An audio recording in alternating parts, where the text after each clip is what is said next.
Imagine you're standing in a field with £2,000 of the most advanced aerospace technology in your hands. It can see obstacles, it can avoid planes, it can navigate itself home with centimetre precision. But legally, none of that matters unless you've got another human being standing next to you looking at the sky. Does that make sense to you? Because in 2026, it's starting to feel a lot like requiring a person with a red flag to walk in front of every car. When drone regulations were first written, the technology was very different from what we have today. Cameras were worse, video transmission systems were worse. You were lucky to get 15 minutes of flight time before the panic started to set in. Range was worse, reliability was worse. In many cases, if a drone pilot wanted to know what was happening beyond their immediate field of view, they often needed another person standing beside them, an observer, a spotter, a second pair of eyes, and at the time, that probably made a lot of sense. But it's now 2026. Modern drones can stream high-definition video back to the pilot in real time. They can warn of nearby aircraft and they can detect obstacles.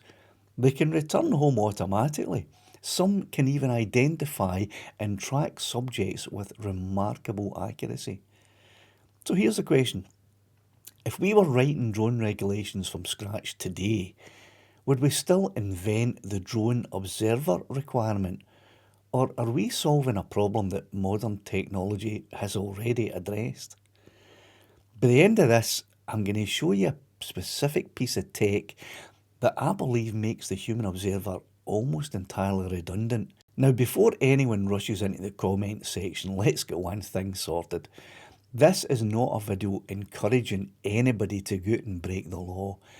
I'm not discussing what the regulations currently say. I'm asking whether the reasoning behind the regulations still holds true. Because those are different conversations, right? One asks, what are the rules? And the other one asks, why are the rules the way they are? We treat these rules like they're carved in stone, but they were actually built on a foundation of technology that barely exists anymore. To see just how much has changed, we have to look back to the dark ages of consumer drones. I find that quite interesting. Let's imagine two scenarios, right? In the first, it's 2015. I'm younger, much more good looking. No, a pilot is flying a drone with basic camera and a relatively poor video feed. The pilot is concentrating and framing the shot and watching the screen. An observer standing beside them provides additional situational awareness. In that situation, the observer clearly adds safety.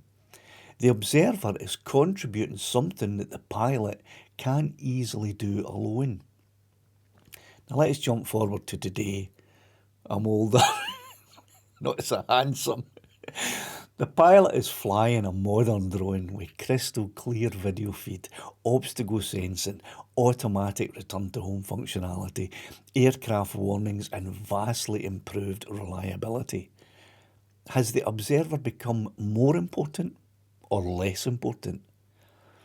That's where things become interesting, because technology has changed dramatically, but the underlying concept of the observer has remained largely unchanged. Now, some people will argue that an observer remains essential because a camera can only show what the camera is pointing at, and that's true. Others will argue that the pilot can become distracted by the screen and lose awareness of what's happening around them, and that's also true. But let's examine the other side. The observer is still just a human being. They have limitations. They can become distracted. They can miss things. They can misunderstand what they're seeing. They can look in the wrong direction at the wrong moment. And when I say they, I mean we, us, humans. Another thing that's missed often by people is that Ground to air perception can really give you a false sense of the distances between objects.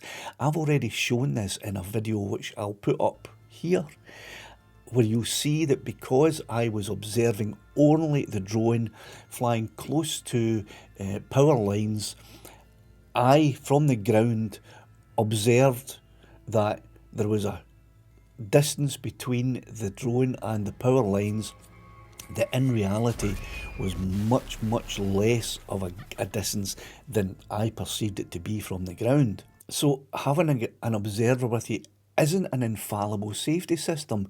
It's just another person with another set of human limitations. So maybe the real question isn't, does an observer improve safety? The answer to that is probably yes in some circumstances.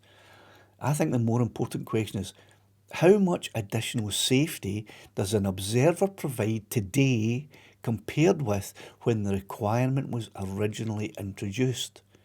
And is that increase significant enough to justify the requirement in every situation where it's currently expected? That's probably a much harder question to answer, because modern drone technology has fundamentally changed the way pilots interact with their aircraft. But today's pilot has access to information that simply didn't exist when many of these concepts were first developed. And that raises another question. If the purpose of regulation is to improve safety, should regulations evolve as technology does? Or should they remain largely unchanged even when the underlying technology has advanced dramatically? Look, history is full of examples where regulations were created for good reasons and then remained in place long after the original circumstances changed. That doesn't automatically make them wrong, but it does make them worth examining. And I think that's where the observer debate really belongs, not in arguments about whether people should follow the rules. Of course they should. The more interesting discussion for me is whether the assumptions that led to those rules are still as valid today as they were when the rules were first conceived. Because if the technology has changed, if the risks have changed, if the capabilities have changed, then maybe it's reasonable to ask whether the regulations should change too. I'm not claiming I've got all the answers, I'm just a guy. But I do think it's a question worth asking. If drone regulations were being written for the very first time in 2026, would we create the observer requirement exactly as it exists today, or would we do something different? So going back to what I said earlier on, what's that one piece of tech that I believe changes everything? Well, it's already built into many modern drones. It's ADS-B-in. Some manufacturers call it AirSense. When the observer requirement was written, a pilot had no way of knowing if a manned aircraft was approaching from behind or from a mile away until they or their observer physically saw or heard it. It was purely reactive. But with ADS-B-in, my drone is talking to every helicopter and airplane in the vicinity. It sees them long before a human eye ever could. It gives me their heading, their distance, and an audible alert on my controller. Now, when you combine that with 360-degree vision sensors that literally cannot get distracted by a passing bird or a phone notification, you have a system that is mathematically and practically more aware than any human observer ever could be. The tech hasn't just caught up to the observer. In many ways, it has surpassed them. Let me know what you think.